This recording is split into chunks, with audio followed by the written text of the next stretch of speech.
Saudara-saudari, marilah kita mendengarkan renungan dengan judul Janganlah Kamu Khawatir, yang berdasarkan pada Injil Matius bab 6 ayat 25. Yesus bersabda, "Janganlah kamu khawatir akan hidupmu, akan apa yang hendak kamu makan atau minum, dan janganlah khawatir pula akan tubuhmu apa yang hendak kamu pakai. Bukankah hidup itu lebih penting daripada makanan, dan tubuh itu lebih penting daripada pakaian?"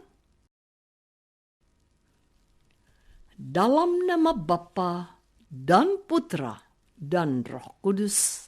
Amin. Saudara-saudari terkasih dalam nama Tuhan Yesus Kristus. Pada suatu hari, Yesus mengajar para muridnya tentang kekhawatiran hidup.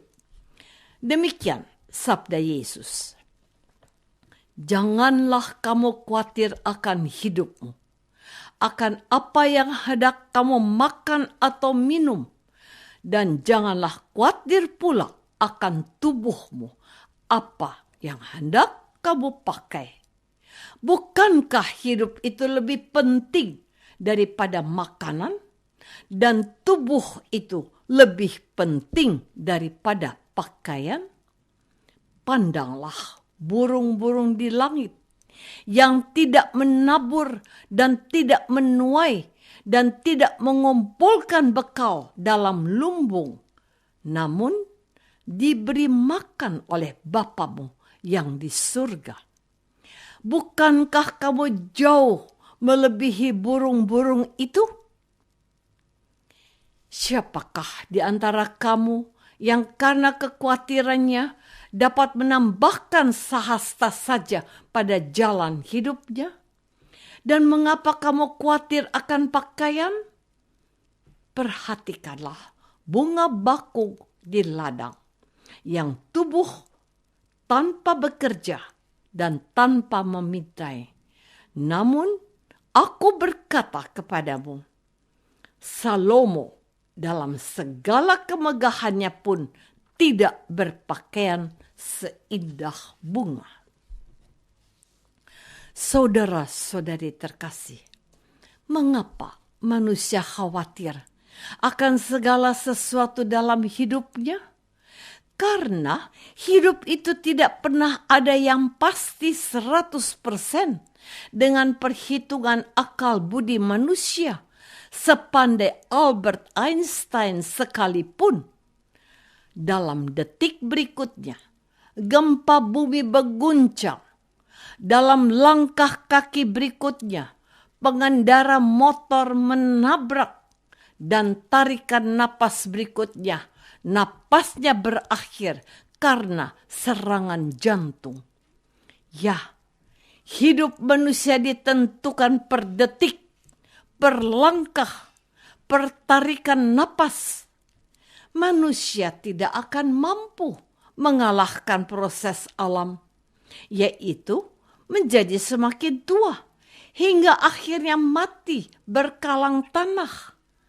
Berbagai kebudayaan menceritakan upaya agar manusia bisa hidup abadi, seperti murni jenazah di Mesir kuno, pencarian air amerta dalam cerita pewayangan Jawa.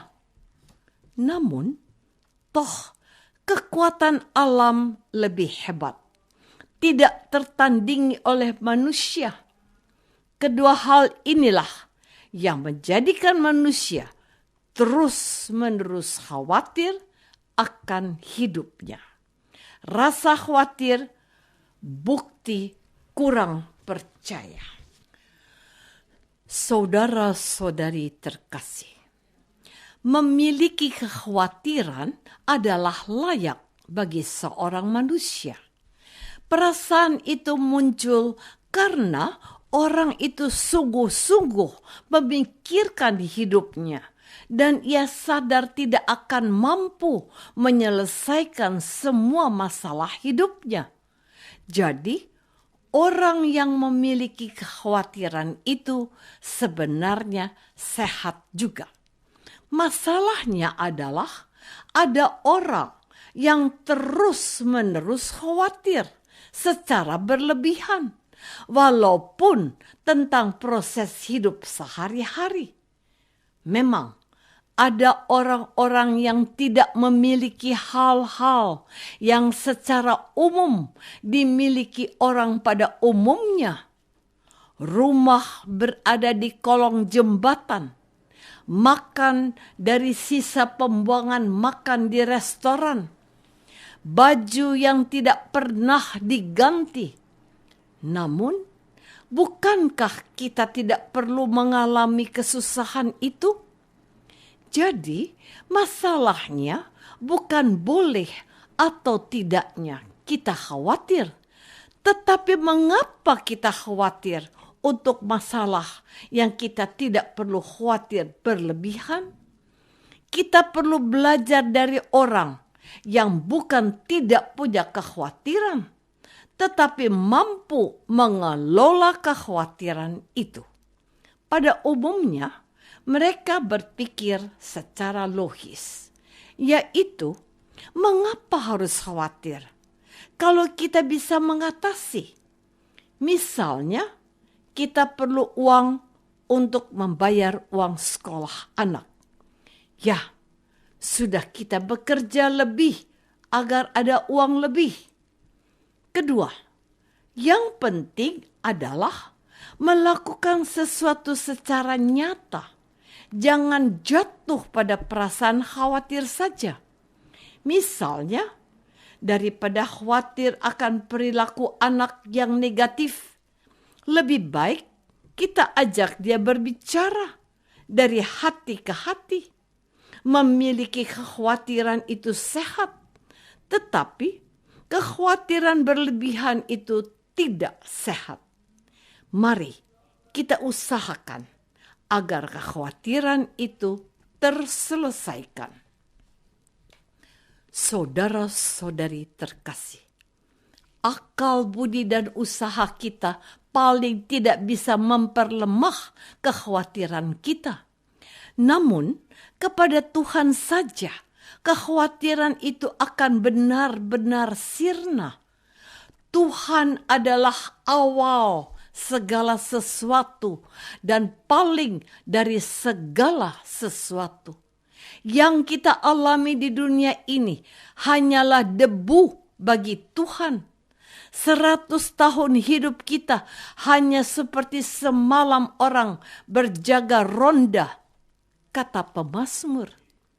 Betapa maha Tuhan itu. Masalahnya adalah, maukah kita berpasrah dalam penyelenggaraan Tuhan? Ada baiknya kita meneladan Ibu Maria yang menyatakan, "Aku ini hamba Tuhan, terjadilah kepadaku menurut kehendak-Mu." Sungguh besar iman Maria kepada Tuhan. Pantaslah jika ia dipilih menjadi ibu Tuhan sendiri. Mari kita teladani sikap Maria itu. Apakah kita lebih banyak khawatir daripada berbuat sesuatu untuk menyelesaikan masalah? Apakah kita lebih senang menyelesaikan sendiri masalah kita? Ataukah kita pasrahkan kepada cara Tuhan bertindak? Marilah kita berdoa.